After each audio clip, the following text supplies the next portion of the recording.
আসসালামু আলাইকুম রহমতুল্লাহি ওয়া বারাকাতুহু। দেশ এবং প্রবাসে যে যেখান থেকে আমার এই ভিডিওটি দেখছেন সবাইকে জানাই আমার পক্ষ থেকে আন্তরিক শুভেচ্ছা ও অভিনন্দন। সুপ্রিয় দর্শক শ্রোতা, আপনারা জানেন যে ইতিমধ্যে মাশরাফি বিন মুর্তজা একটি ভিডিও তার ভাইরাল হয়েছে। সেটি হলো, সে নিজে বলেছেন যে সে মারা গেলেও তার লাশটা যেন নড়াইলে না নেওয়া হয়। কিন্তু কেন বলেছেন সেই কথাটা আপনারা বুঝতে পেরেছেন? কেন বলেছেন? সে আওয়ামী লীগের রাজনীতির সাথে জড়িত হওয়ার পর সে যে সমস্ত কাজগুলো তার এলাকায় করেছেন, জনগণের উপকার করেছেন, জনগণকে ভালোবেসেছেন এবং জনগণকে ভালোবেসে সে আজকে সেই জনগণের মাঝে থাকতে পারছে না। এর কারণটা কি? এর মূল কারণ হচ্ছে সে আওয়ামী লীগকে যোগদান করেছে। আসলে কি তার কি আওয়ামী লীগে যোগদান করা ঠিক হয়েছিল?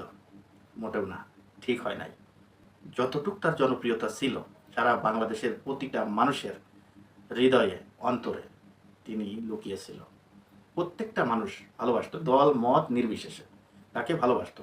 তার মতো একজন প্লেয়ার, একজন ক্রিকেটার আজকে এই বাংলাদেশের মতো রাজনৈতিক কোনো দলের সাথে মিশা কিংবা কোনো দলের হয়ে নির্বাচন করা তার জন্য একদমই উচিত হয় নাই।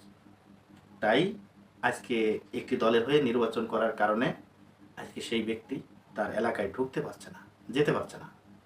এমনকি এই ধরনের কথা আজকে সামাজিক যোগাযোগ মাধ্যমে আজকে মানুষের মাঝে ছড়িয়ে দিচ্ছে। তারপরেও আমি বলবো, মাশরাফি বিন মুর্তজা আওয়ামী লীগের রাজনীতির সাথে ঢুকে সে ভুল করেছে, অবশ্যই সে ভুল করেছে। কিন্তু আমি মনে করি দেশের মানুষের যতটুকু ভালোবাসা তার প্রতি আছে, আজকে জাতীয় দলের একজন অধিনায়ক এবং জাতীয় দলের একজন ক্রিকেটার, যার ফলে মানুষের যেই, মানুষ তো ভুল করেই, আসলে ভুলের ঊর্ধ্বে কেউ না। তা আমি মনে করি মাশরাফি বিন মুর্তজার ভুলকে ক্ষমা করে দিয়ে আজকে তাকে সাধারণভাবে জীবনযাপন করতে দেওয়া উচিত। দর্শক, আজ এই পর্যন্তই। যারা ভিডিওটি ধৈর্য সহকারে দেখেছেন তাদেরকে অসংখ্য ধন্যবাদ জানিয়ে এখানে বিদায় নিচ্ছি। আমি মোহাম্মদ মিতুল হোসেন। আসসালামু আলাইকুম ওয়া রাহমাতুল্লাহি ওয়া বারাকাতুহু।